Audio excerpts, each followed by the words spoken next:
제대로 알지도 못하면서 이쪽 일을 한 번도 안 해본 사람을 데려다가 그 사람의 일을 맡기는 거예요. 채무자가 수백만 원을 지불하고 맡긴 사건을 아무것도 모르는 신입 직원에게 맡겨요. 그건 정말 문제거든요. 내가 믿고 맡길 수 있는, 사건이 망하지 않게 법 안에서 최선을 다해 처리해 줄 수 있는 곳은 10곳 이내다, 이렇게 생각을 합니다.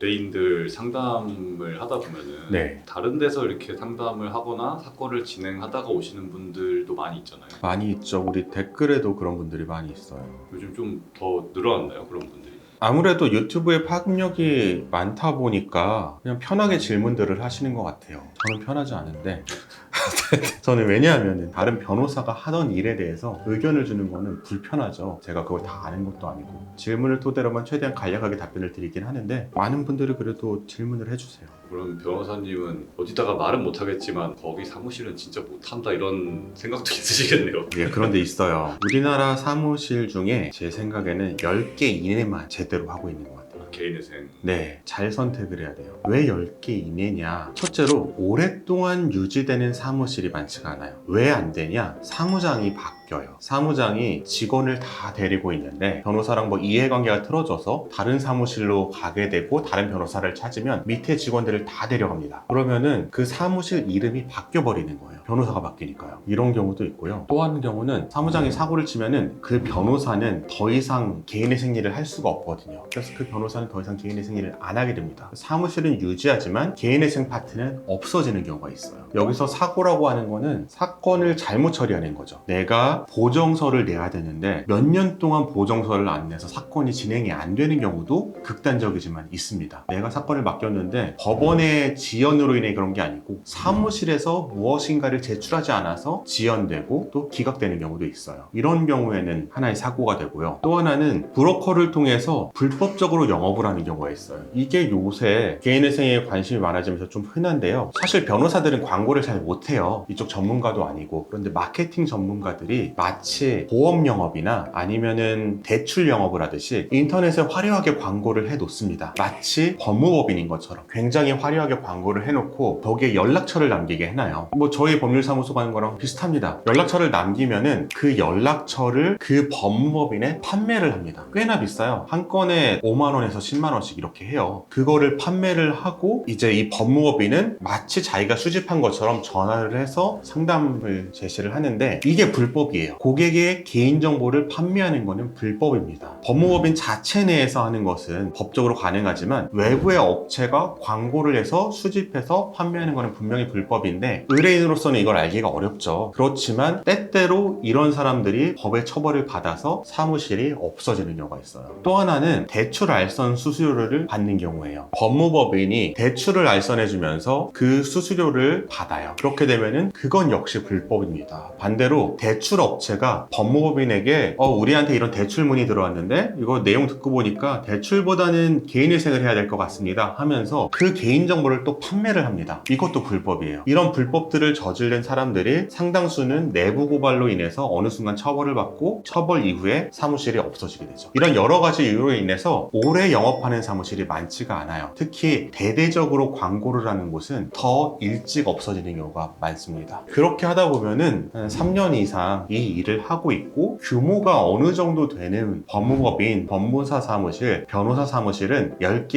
이내예요. 그 가운데서 제가 특히 10개 이내라고 하는 거는 그 가운데서도 내적 구성이 균일하게 유지가 돼야 돼요. 이쪽 업계는 직원들의 이동이 굉장히 많거든요. 1년이면 바뀌고 그래요. 지속적으로 장기 근속하는 직원들이 얼마나 있고 업무의 통일성이 얼마나 있느냐, 이게 굉장히 중요하죠. 이런 점을 고려한다면 이 업계에서 가격과 상관없이 믿고 맡길 만한 곳은 10곳 이내다, 과감하게 이렇게 말씀드릴 수 있습니다. 한 몇천 군데가 있을 텐데 그 중에 10개. 물론 혼자서 하면서 굉장히 잘하고 계신 분들도 있어요. 적은 사건을 담당하면서. 그런 분들은 배제를 하고요. 규모가 있으면서, 규모가 있다는 거는 엄청난 규모를 말하지는 않고요. 사건을 처리한 경험이 1000건 이상 되면서 내가 믿고 맡길 수 있는, 사건이 망하지 않게 법 안에서 최선을 다해 처리해 줄 수 있는 곳은 10곳 이내다, 이렇게 생각을 합니다. 그럼 다들 알려달라고 할 것 같은데 10개가 어딘가요?